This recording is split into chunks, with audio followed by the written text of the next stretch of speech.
Всем привет! Сегодня мы вышли на остановке нашего города, чтобы спросить у людей, что они думают по поводу общественного транспорта. Ведь сейчас автобус ходит не так хорошо, как раньше, то есть приходится ждать его по минут 15-20.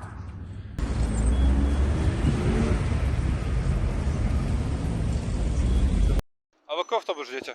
18-й. И как долго вы уже его ждете? 5 минут. 5 минут. Он подъезжает.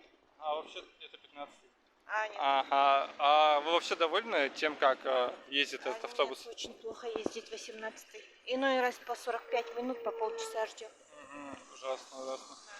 А что бы вы хотели передать в мэрии города? Ну, слова.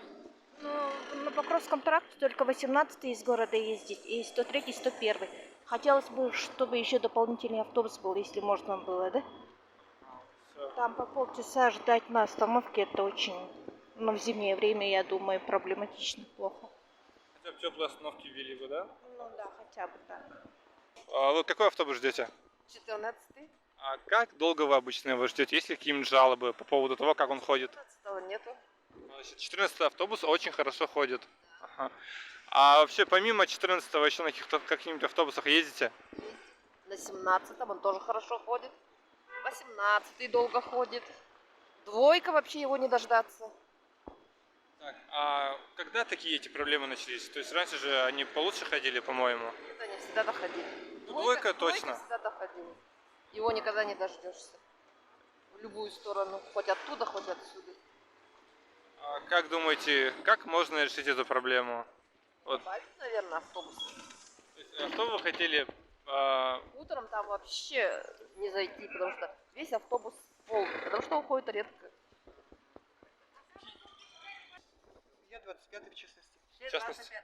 Хорошо. Как долго вы обычно его ждете? Ну, говорят, 25-й я не так часто езжу на нем, но говорят, не очень хорошо. И вообще автобусы плохо ходят. Автобусы грязные, между прочим. В автобусах грязно, не убирается, поручни тоже, я считаю, надо убирать все. Дезинфицировать в любом случае. Как говорят, на сиденье очень старые, грязные, там они не бывает, поменяют запахи, вот эти бывают чехлы. запахи, вот, ну, и как это правильно сказать-то, выходит вот сюда отработанный газ, выхлопной, да, выходит в салон. Такое бывает. А то, что грязное, так это вообще уже это ни в какие рамки, честно говоря. Не знаю, почему не следят за этим. Прежде чем выпустить этот автобус в рейс, мне кажется, надо было бы проверить его. Осмотреть, проверить и допустить тогда уже в работу его.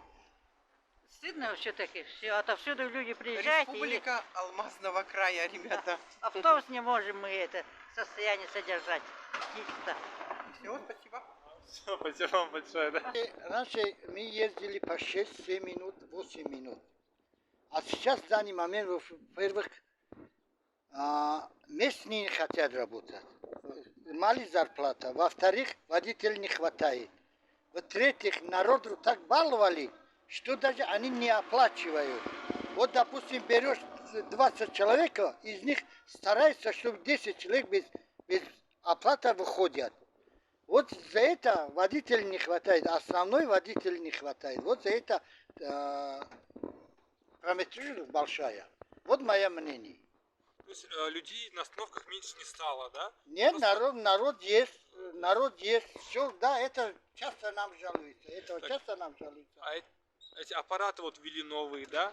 То есть вы же налоги за них платите, получается, да? Предприниматель, да, по-моему. То есть зарплата у вас упала из-за этого? Ну, зарплата, конечно, упала. Да. Может, из-за этого люди и не хотят работать? Ну, это я не могу сказать. Ну, люди стараются, чтобы не оплачивать и выходить. Потому что это нам, открыто говорю, уже надоело. Ага, хорошо. Вот, наверное, скоро я тоже бросаю вас. Хорошо. Да, спасибо большое, хорошего дня вам. Нехватка водителей сказалась из-за того, что низкий уровень зарплат, ну и как пандемия, они также болеют. Вот, то есть с этим, насколько мне известно, связано. Ага. Получается, две причины. Из-за заработной платы и из-за пандемии, да?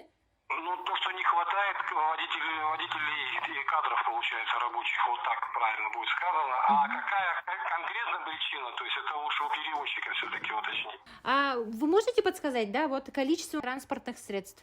Так, количество транспортных средств тоже могу ошибаться. Могу назвать вам, сколько выходило на линию год назад. Так, и в этом году. Ну, и приблизительно сколько было 2 года назад. количество автомобилей. Так. Мгм. Вот в этом году 280 машин, Так. 82 машины. Мгм. Год назад, получается, в прошлом году было... так, в прошлом году было 350, 320, 330 где-то машин. Ага. Так, два года назад, получается, где-то приблизительно было 410 машин, вот 420, где-то вот так. Сухая констатация фактов. Что мы имеем на сегодняшний день? Людям приходится по 15-20 минут стоять на остановках и ждать свой автобус. Еще 2 года назад в нашем городе было более 450 автобусов. Сейчас же это количество сократилось до 282. Мы обращаемся к мэру нашего города, чтобы он начал решать проблему прямо сейчас, пока не настали холода. Ведь согласитесь, тяжело ждать по 20 минут на остановке свой автобус в минус 50 градусов.